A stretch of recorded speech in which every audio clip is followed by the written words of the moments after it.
अस्सलाम गाइस, आज की इस वीडियो में मैंने एक 55,000 के बजट में पीसी रेडी किया है। इसके अंदर स्पेक्स लगी हैं i5 8th जनरेशन H310 है, मदरबोर्ड लगा है सूसक्राफ्ट गेमिंग के अंदर।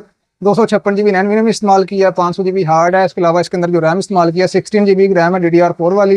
इसके अलावा इसके अंदर हमने 500 वाट सप्लाई इस्तेमाल की है और केसिंग की हमने इसके अंदर इस्तेमाल किया है बूस्ट की। इसके अंदर फ्रंट पे LED स्ट्रिप है और बैक पे इसके अंदर फैन लगा हुआ है। सप्लाई की बात करें 500 वाट सप्लाई है और गेमिंग केस के साथ हमने इसके अंदर जो है ग्राफिक कार्ड इस्तेमाल नहीं किया। तो ये पूरा पीसी 55,000 का हमने रेडी करके दिया है। तो अगर आपको भी इस तरह का पीसी चाहिए तो रब्ता करके बाय कर सकते हैं। टिकटॉक आईडी हमारी DPI गेमिंग स्टोर के नाम से है।